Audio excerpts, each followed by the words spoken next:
Hello friends and strangers and past Pam.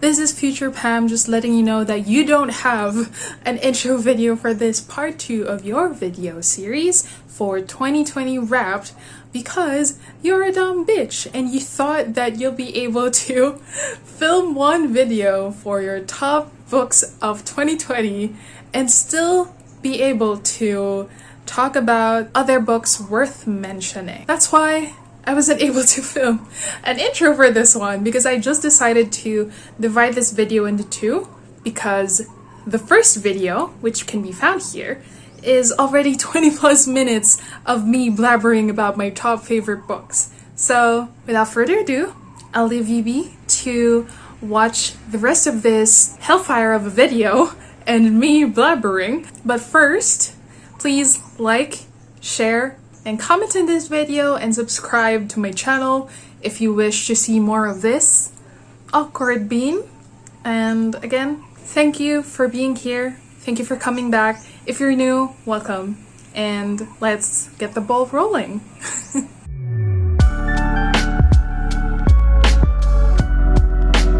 This has been the year when I read the most books because for the past years I would read an average of like 40 to 50 a year, but this year I read so much. I'm mostly at home. I am just at home, working from home. So minus the time to commute and like go out with friends, I had more time to read. So aside from the 13 books that I just shared with you, I have another list of books worth mentioning. So these are just my runners up. So I'll start with the manga graphic novel. So one is The Promised Neverland. It's a manga about a group of very, very, very intelligent kids who are raised in this house and they have a mother with them. But what's mysterious about it is the kids have a number on their neck and it's like, it makes you question a lot of things like, is this really their mother? Why are they all here? Like, they've just been born and raised in that house. Like, what's their purpose? So it raises a lot of questions and it's just so messed up. I'm not gonna say anything more aside from just read it because it's just so good. So good. Even the anime is really good. If you finish the first season of the anime, it's like the tip of the iceberg for the manga. But I myself haven't finished reading this yet. I haven't been updated, so give this a read. The next is Sex Criminals. So Sex Criminals is a very Pam book to read because it's like it has a very fucked up concept. What's funny is, if you know me personally, you know that if I tell you the plot of this book, you know that it's a very Pam thing to read because Sex Criminals is a graphic novel series wherein we have characters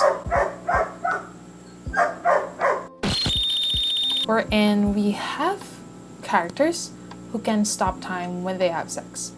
So it poses a lot of questions as well and makes you imagine what are the things that you're gonna do when you stop time that way. So in this case, our main characters would rob banks and just do all this crazy shit because they can stop time. And it's just a very weird but fun comic series. What I like about it is that it's not just purely messed up shit. There are also various representations, so it also tackles mental health issues, especially with one of our characters. So I think it also kind of resonated with me because most of the characters here deal with a lot of adulting shit and same. Another graphic novel series that I've been liking recently is Deadly Class, and I think I'm late to the party because this has been released for like years now and it has already been turned into a show and it's actually on Netflix. I like Deadly Class mostly because of the art. Like, it's so gritty and dark and just punches you in the face on how good it is and how poetic it is. The story is set in 1987. There's this school for assassins and they have different factions in them. We're in, you know, like representation. They have like Latino and Latina group. They have Japanese groups. They have the African American group, and they have the rats. The rats are those that don't associate with any groups. It's very interesting because, like, if you think about assassin school, like, you'd think, oh, you know, your teachers are gonna teach you how to dismember someone, or how to use bombs, or how to use poison properly. They treat murder as an art, and it's a craft for them. One of their assignments, actually, which is kind of messed up, is that they have like 24 hours to kill someone, to murder someone, or else they fail the class. And that's it. I recommend that class for the messed up shit that it offers. Although I'm not a fan of the show, because I feel like it doesn't really reflect how artistic the graphic novel was and how gritty it was, because it felt very Riverdale for me. That's why I stopped watching after episode 1. Another book worth mentioning is Fangs by Sarah Anderson. If you don't know Sarah Anderson, you might remember her from these comics. Fangs is a story about a vampire and a werewolf who fell in love, and Fangs just shows us the snippets of their everyday lives, and it's just so cute, so adorable, and worth the read. This is also a webcomic which can be accessed in Tapas. The last on the graphic novel / manga runners-up for me is Attack on Titan. I've been a fan of the show for years now. It was only recently that I pushed myself to finally read the manga. I don't know why I've been putting it off, but it's just so good. It's so good. So if you haven't heard about Attack on Titan yet, why the fuck you lying? Why you always lying? Oh my god, stop you fucking lying. Please give this a read. There's just so much going on, so much action. Attack on Titan is a story wherein humans and titans coexist-ish. It's a world where titans eat people, and Attack on Titan. How do I even start explaining this? There are humans, there are titans who eat humans, and there's so much shit going on because, like, now there are incompetencies in the government or in the higher officials of the society, and it's just messed up, you know? It affects the people these higher officials are reigning over. So it follows a group of soldiers, or soldier-to-be, who want to serve their country and defeat the titans for good. That's Attack on Titan in a nutshell, but I won't dwell so much on the story. Now for the thriller / suspense / mystery books. I'll start with The Good Daughter. This is a very recent read. Look, I annotated so much of this because part of this are trigger warnings and part of this are like just very good quotes. And The Good Daughter is less of a thriller, but more of a family drama / mystery book. The story follows this family and these two sisters who encounter something so tragic when they were young that led to the death of their mother. This is not a spoiler, it's actually on the blurb. It left their mother dead and one of them disabled for life, partly because their dad is a lawyer. Their dad mostly represents defendants like rapists, murderers, thieves, so mostly those on the bad side and the accused. And the tragedy was triggered by that. And it's just finding out along with the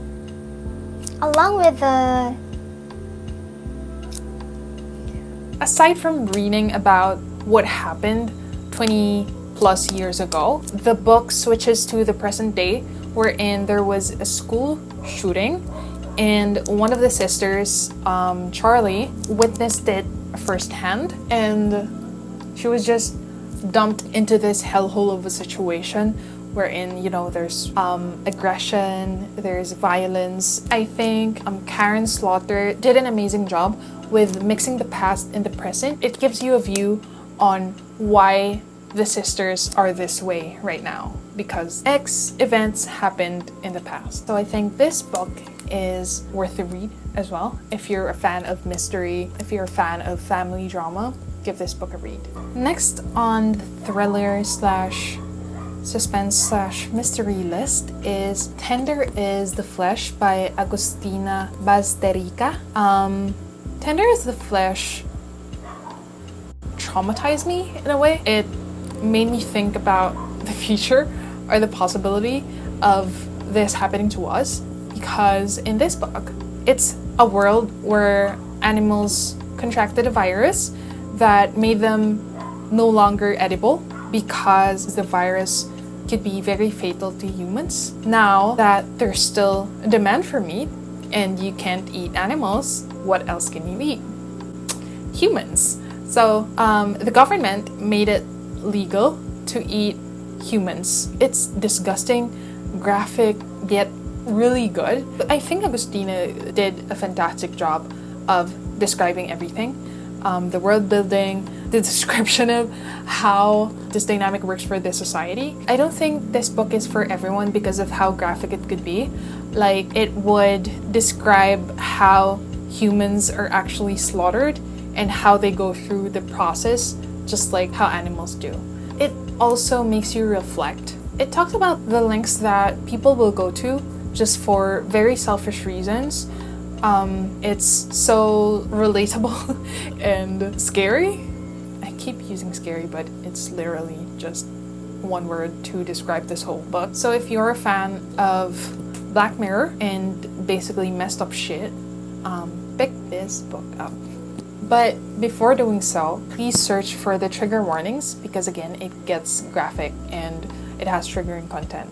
Next is The Passengers by John Marrs. So if you remember, I mentioned The One by John Marrs earlier. The more that I read John Marrs's books, it reminds me so much of Black Mirror. It's like John Marrs can write an episode of Black Mirror and I wouldn't even notice that it was him. Anyway, The Passengers follow the story of 8 passengers who became the victim of a self-driving car. This is a world wherein it's so futuristic. There are self-driving cars with varying levels. What happens is someone hacks into this 8 self-driving cars, and they are all going to the same direction wherein they will collide. It's told in the perspectives of the passengers, if I remember correctly, and the public eye. Because in this case, issues that arise with self-driving cars are delegated by this committee. And this committee was given the chance by the hacker to choose who will die first. And the public can see everything. Like, it's broadcasted everywhere, the TV, the news, social media, everywhere. So the public can see who chose who, and the passengers can see as well who the committee chooses. So it's just a messed up situation to be in, because it also gives the readers a bit of a backstory of each passenger.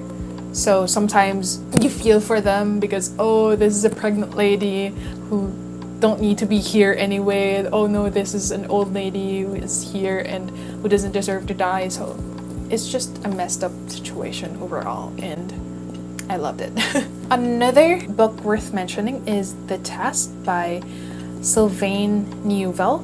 I hope I pronounced that right. The Test is a short book, yet it really packs a punch, because The Test is about a not so distant future Britain, because immigrants have to undergo the British citizenship test, which in this case is very Black Mirror-ish, again, because everyone undergoes the same 25 questions, and if they answer these 25 questions correctly, they pass the test. Although it sounds kind of easy and not so different from the current citizenship test in most countries, what's different is they are put in a simulation of some sort wherein the immigrant or the person has to make choices. Like, what if a bank robbery happens in this place and you're there? What would you do? What are the steps that you're going to take? And the test is very interesting. The book is very interesting because something happens along the way with one particular test, and it affects both the proctor and the immigrant. It's just really short, but it's really good. Next is Mexican Gothic by Silvia Moreno Garcia. It's the perfect read for a gloomy, rainy night because it's just the vibes is just, you know, the vibes is just that. It's just so eerie and atmospheric, and it's just the perfect horror read if you're looking for something like that. Again, future Pam here. I forgot to include in my video what the book is about, so here we go. Mexican Gothic follows Noemi after she received a cryptic call for help letter from her cousin, who is currently living with her husband's family in this creepy Gothic house called The High Place, located in the Mexican countryside. I think the problem I have with this book is just I'm so impatient and it had a very slow start, but overall it's still a very good book. It's so well written and the world building is just amazing. For the contemporary side / fiction side of things, I recommend On Earth We're Briefly Gorgeous by Ocean Vuong. This one is just a masterpiece. After reading this, I don't have any words to say aside from, wow, that's just really, really beautiful and riveting and heart-wrenching. This book is told in the form of a letter from a Vietnamese American son, little dog, to his illiterate mother. It dabbles on the Vietnamese immigrant story of a family trying to escape the war during the 1960s and how each event in Little Dog's life affects him, and it shows us his experience of being treated like a stranger despite being born and raised there. Ocean Vuong's writing is so poetic and it'll leave you breathless, basically. Like, wow, it would make you wish that you could write like that. It's just so amazing. So give this book a read and check out his other books as well, which I should be doing as well. Another contemporary book that is worth mentioning and a book that I really loved this year is Before the Coffee Gets Cold by Toshikazu Kawaguchi. The story is told mostly in this quaint little cafe where they offer more than just coffee. There's an urban legend going around that people can actually go back in time when they go to this coffee shop. It's not as simple as that, wherein you buy coffee and boom, you're in the past. The cafe has rules for their customers who want to travel back in time. 1, the only people you can meet while in the past are those who have visited the cafe. 2, there is nothing you can do while in the past that will change the present. 3, when you return to the past, you must drink the entire cup before the coffee gets cold. A lot of people actually got discouraged because of the rules set by the cafe. Like, why would I still go back to the past if I can't change the present or things like that? This book follows the different intersecting stories of 4 characters who took the leap of faith with the time-traveling quirk of this cafe, and whether their goal is to mend a broken relationship, to relish a love that they lost, to seek acceptance, clarity, and hope. It's just a very heartwarming but also tear-inducing book, so be aware of that. And that wraps up my first video for this channel. If you like this video, hit the like button and click subscribe. That would help me and motivate me a lot. You can also turn on the notification bell so you could get notified whenever I upload a video. If you wish to connect with me or be friends with me, you can follow me on the different social media links that I also have below in the description box. And with that, I'll see you next time, friends and strangers. Bye.